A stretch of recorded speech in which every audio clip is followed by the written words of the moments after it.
ഇത്രമേൽ V S എന്ന രണ്ടക്ഷരം ഇത്രമേൽ ജനഹൃദയങ്ങളിൽ സ്ഥാനം പിടിച്ചത് അത് തീർച്ചയായിട്ടും ജനങ്ങൾക്ക് വേണ്ടി വിട്ടുവീഴ്ചയില്ലാതെ നിലകൊണ്ട ഒരു സമരത്തിൻ്റെ പേരാണ് വി എസ്.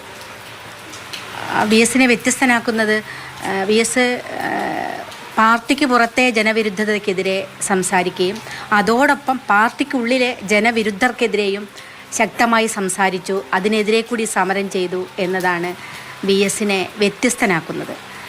ഞാൻ വിചാരിക്കുന്നു അതുതന്നെയാണ് വി എസിനെ ജനഹൃദയങ്ങളിൽ ഇത്രമേൽ സ്ഥാനം വി എസിനുണ്ടായിരുന്നത് എന്ന് തന്നെയാണ് ഞാൻ വിശ്വസിക്കുന്നത്. ഞങ്ങൾക്കൊക്കെ വ്യക്തിപരമായി എനിക്കൊക്കെ വി എസിനെ എങ്ങനെയാണ് ഓർമ്മിക്കുക എന്നല്ല, വി എസ് എങ്ങനെ നമ്മുടെ ജീവിതത്തിൻ്റെ ഭാഗമായി എന്ന് ചോദിച്ചാൽ അതൊരു പറയാൻ വാക്കുകൾ പോലും ഇല്ല എന്നുള്ളതാണ്. ഒരു പക്ഷേ TPയെ പാർട്ടി സെക്രട്ടറി കുലംകുത്തി എന്ന് വിശേഷിപ്പിച്ചപ്പോൾ ധീരനായ കമ്മ്യൂണിസ്റ്റ് എന്ന് വിശേഷിപ്പിക്കുകയും അദ്ദേഹത്തെ വന്ന് കാണുകയും ചെയ്ത ഒരു ധീരനായ സഖാവ് വി എസ്. അത് പാർട്ടിക്കുള്ളിലെ എല്ലാത്തരം എതിർപ്പുകളെയും മറികടന്നുകൊണ്ടായിരുന്നു വി എസിൻ്റെ ആ ഒരു യാത്രയും ആ ഒരു അന്ത്യാഭിവാദ്യവും എന്നുള്ളത് മറക്കാൻ കഴിയില്ല. അതിനുശേഷം ഞങ്ങളുടെ വീട്ടിൽ വി എസ് എത്തിയത് ആ ദിവസവും തീർച്ചയായിട്ടും അത് നമുക്ക് തന്ന ഒരു ധൈര്യം, ഒരാശ്വാസം അത് ചെറുതല്ല. ആ ഒരു നിസ്സഹായാവസ്ഥയിൽ, ഇരുട്ട് വീണ അവസ്ഥയിൽ അതൊക്കെ മറക്കാൻ കഴിയില്ല എന്നുള്ളതാണ്. വി എസ് ഒരു പക്ഷേ പാർട്ടിയകത്ത് നടത്തിയ സമരങ്ങൾ അതിൻ്റെ ഒരു സംഘടനാ രൂപം തന്നെയാണ് ഒഞ്ചിയത്ത് ചന്ദ്രശേഖരൻ്റെ നേതൃത്വത്തിൽ നടന്നിരുന്നത്.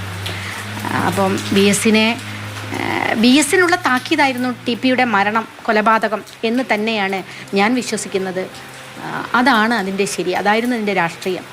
ആ സംഘടനാ നീക്കങ്ങൾ അവസാനിപ്പിക്കുക, ഒരു സംഘടനാ രൂപമായി വന്നു കഴിഞ്ഞാൽ ഉണ്ടായിരുന്ന പ്രത്യാഘാതങ്ങൾ എന്തായിരുന്നു എന്ന് പാർട്ടി മനസ്സിലാക്കുകയും അതുകൊണ്ട് തന്നെ അതിനെ ചെറുക്കാനുള്ള തീരുമാനമായിരുന്നു അത് എന്നതാണ്. വി എസ് അതെല്ലാം നിശബ്ദമായി അതിനെതിരെ സംസാരിക്കുകയും അതൊക്കെ കേട്ടുകൊണ്ടേയിരിക്കുകയും ചെയ്തിരുന്നു. അവസാനം വരെ ഞങ്ങളോടൊപ്പം നിന്നു എന്നുള്ളതും മറക്കാൻ കഴിയാത്ത അനുഭവമാണ്. ചേട്ടും അത് ഈ ഒരു വിപ്ലവോജ്വലമായ ആ ഒരു സമര ധന്യ ജീവിതം പൂർണ്ണ വിരാമമാവുകയാണ്. ഹൃദയത്തിൽ നിന്നും അന്ത്യാഭിവാദ്യങ്ങൾ എന്ന് മാത്രമേ ഇപ്പോൾ പറയാമൂ.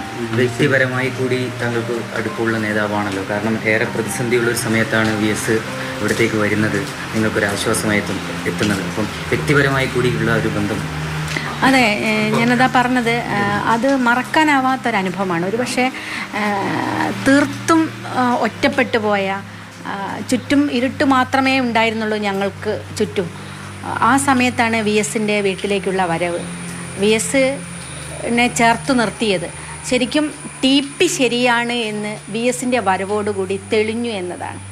വി എസിൻ്റെ സംസാരത്തോടുകൂടി, വി എസ് ചന്ദ്രശേഖരനെ കാണാൻ വന്നതോടുകൂടി TP ശരിയാണ്, അതാണ് അതിൻ്റെ ഒരു വലിയ ആശ്വാസമായിട്ട് ഞങ്ങൾക്ക് അന്നത്. അത് മറക്കാൻ കഴിയില്ല. അതൊരു ജീവിതത്തിലെ ഒരിക്കലും നമുക്ക് മറക്കാനാവാത്ത, വ്യക്തിപരമായും രാഷ്ട്രീയമായും എല്ലാ അർത്ഥത്തിലും ആ ഒരു വരവ് വലിയ ഒരു കോളിളക്കമായിരുന്ന കേരളത്തിലെ രാഷ്ട്രീയത്തിൽ തന്നെ അതൊരു കോളിളക്കം സൃഷ്ടിച്ചു എന്നാണ്. പ്രത്യേകിച്ചും തിരഞ്ഞെടുത്ത ദിവസം ഉൾപ്പെടെ അതും ഒരു സമരമായിരുന്നു വി എസിൻ്റെ. ഞാനതാ വിചാരിക്കുന്നത്, ഒരു ഇലക്ഷൻ ദിവസം അത് തിരഞ്ഞെടുക്കണമെങ്കിൽ അതും ഒരു സമരം, ആർക്കൊക്കെയോ ഉള്ള ചില താക്കീതുകൾ, മുന്നറിയിപ്പുകൾ കൂടിയായിരുന്നു അത് എന്നതാണ്. ഇപ്പോൾ വി എസ് പാർട്ടിക്കകത്ത് മുന്നോട്ട് വെച്ച സമരം ഒരുപക്ഷെ പുറത്ത് അത് ഏറ്റെടുത്ത് നടത്തിയത് RMP ആയിരുന്നല്ലോ. അപ്പോൾ അതിൻ്റെ ഒരു തുടർ കണക്ഷൻ എങ്ങനെയായിരുന്നു? അതെ, അതാണ് ഞാൻ പറഞ്ഞത്. ഇപ്പോൾ വി എസ് പാർട്ടിയകത്ത് നടത്തിയ രാഷ്ട്രീയ സമരങ്ങൾ, നയവ്യതിയാനങ്ങൾ, പാർട്ടിയുടെ നയവ്യതിയാനങ്ങൾക്കെതിരെ അദ്ദേഹം നടത്തിയ സമരങ്ങൾ ആ പാർട്ടിക്കകത്ത് നിന്നുകൊണ്ടാണ്. പാർട്ടി വിട്ട് വി എസ് പുറത്ത് വന്നിരുന്നില്ല. പാർട്ടി അകത്ത് നിന്ന് തിരുത്താമെന്ന് തന്നെയാണ് വി എസ് പ്രതീക്ഷിച്ചിരുന്നത്. പക്ഷേ ഞങ്ങൾക്കത് നടക്കില്ല എന്ന് ബോധ്യമായപ്പോഴാണ് ഞങ്ങൾ പുറത്ത് വന്ന് രാഷ്ട്രീയ സമരങ്ങൾ നടത്തിയത്. അതിൻ്റെ ഒരു സംഘടനാ രൂപമാണ് ഒഞ്ചിയത്തുണ്ടായിരുന്നത് എന്നാണ് ഞാൻ വിശ്വസിക്കുന്നത്. അങ്ങനെ അതാണ് എൻ്റെ രാഷ്ട്രീയ ശരി എന്നാണ് എൻ്റെ ഒരു വിലയിരുത്തൽ. വി എസ് ഒരു ഘട്ടത്തിൽ പാർട്ടിക്കകത്ത് ആണെങ്കിൽ പോലും ഒരു ഘട്ടത്തിൽ നിങ്ങൾ കൂടെ വരുന്നു, അങ്ങനെയൊക്കെ ഒരു തോന്നലൊക്കെ ഉണ്ടായിരുന്നല്ലോ. അങ്ങനെ പ്രതീക്ഷിച്ചിരുന്നു ആ സമയത്ത്?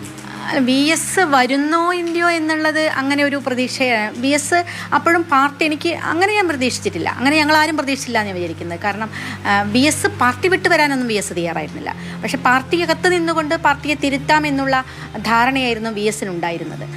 പക്ഷേ ഞങ്ങളെ സമരങ്ങൾക്ക് VS മനസ്സുകൊണ്ട് പിന്തുണയുണ്ടായിരുന്നു, പൂർണ്ണമായിട്ടും VS അനുകൂലമായിരുന്നു.